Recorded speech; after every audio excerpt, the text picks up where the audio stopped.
How you doing, YouTube? Matt Massive Beer Reviews back with a little bit of a Hellas Lager time in the form of KC Bier Co.'s Hellas Lager.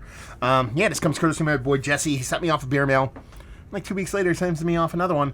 That beer mail, the one I'm talking about, the newest one, had 1 mystery beer and 4 beers in it. Those other 4 beers, all KC Bier Co. beers.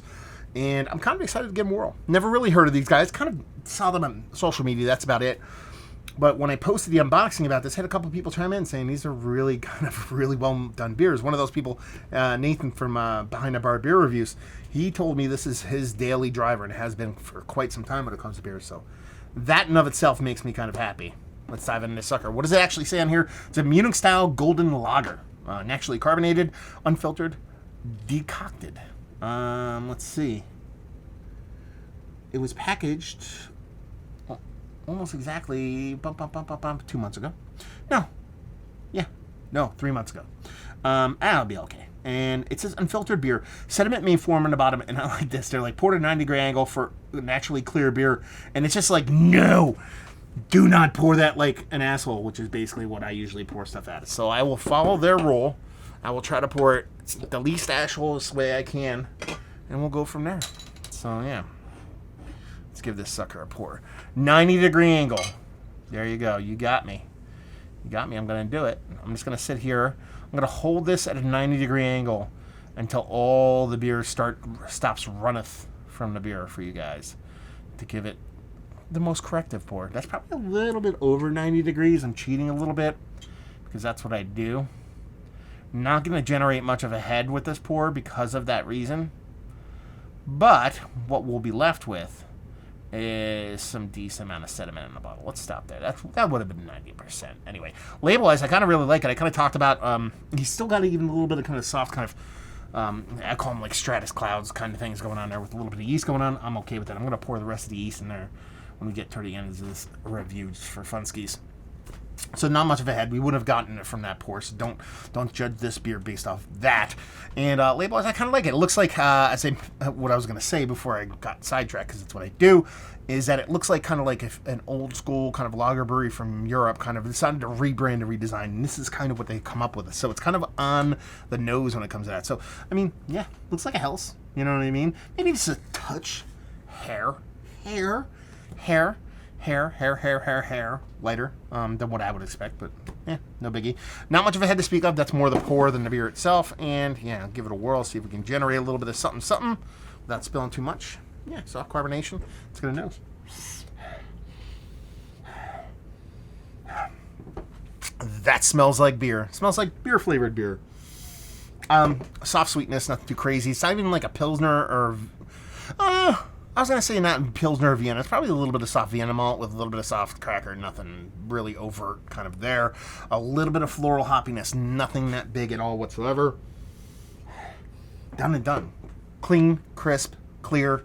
Really nothing superly aggressive on the nose. Just lets you know there's a beer forthcoming into the mouth hole. Let's dive in. Cheers.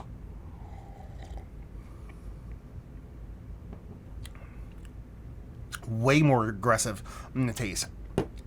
Proportionate to what you're getting for this beer style and what you're getting on the nose. Not that it's a 2x4 to the face of beer. There's a decent bittering on the tongue. It comes off very old school hoppy. It comes off very kind of like, Sazi, those kind of old school kind of Euro-German style hops. Nothing too showy. There is that little bit of kind of floral kind of characteristic that I got actually in the nose, actually there in the taste. It's still leaning in that kind of tannic, kind of tea-like, kind of herbal bittering thing, but there's a little bit of floral characteristic to it. Soft, flowery notes, if you will. The malt is a little bit more aggressive in the taste, and it comes off in the nose. Definitely kind of leans more into kind of Vienna lager kind of vibes for me. Not necessarily a bad thing, but that's how it comes off. Adds a little bit of beef to it, adds a little bit of heft to it, adds a little bit of mouthfeel to it. So it's a chuggable beer, while at the same time not being overly crispy, if you will. And that's pretty much it. Clean, crisp, well-made, zero flaws whatsoever. Yeah, I can see this. I can see why, Nate, this is a daily driver. Yeah, that's delicious. I could drink. Hopefully this comes in like cases, not just in like 4-packs or something like that. Listen, the way this brewery rolls, I know that they don't do that. I'm going to actually pour all the sediment in there, see what happens. Actually, it's not that bad. They were kind of leading me to believe there was going to be a big, huge yeast cake in the bottom of that sucker, but you can see that's essentially as clear as it was when it came out, maybe a skosh lighter or a skosh more opaque.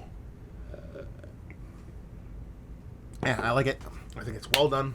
I think it's super drinkable, super chuggable, and honestly, probably one of the better session beers that I've had as of late. Granted that it's 5.1, so technically it's 0.2 outside of what most people would say is a session beer, but I could definitely see myself buying a lot of these. So let's put it this way.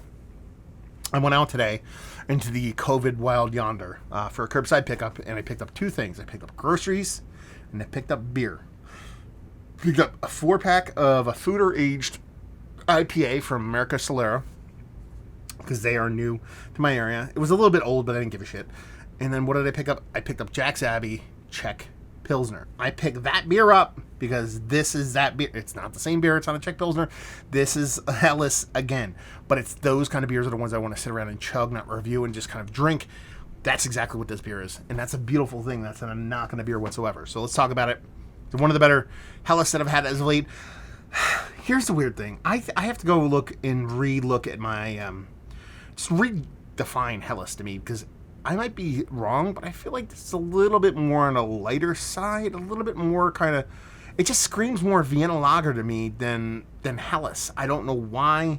I'm not a BJCP nerd, so I could definitely be off from that. Not that I really give a shit about it, but it's one of the better lagers that I've had as of late, yes. Value and availability, no idea. I'm hoping this comes in the 6-pack, and I'm hoping it comes less than $10 a sixer, because if that's the case, then all day. And leave you with, if you like what we like this beer. If you like beer. If you like beer, if you like beer. Oh, and if you like beer, you'll like this. So there you go. Another review in the books. Hopefully you guys enjoyed it. Down here if you want to talk about it. Massive Beers if you want to check me out doing the social media stuff. Beer Massive. You want to check me out doing the whole podcasting thing. And hopefully you guys enjoyed the review. Hopefully enjoying a little Helles right now. Hope to see you next time. Cheers.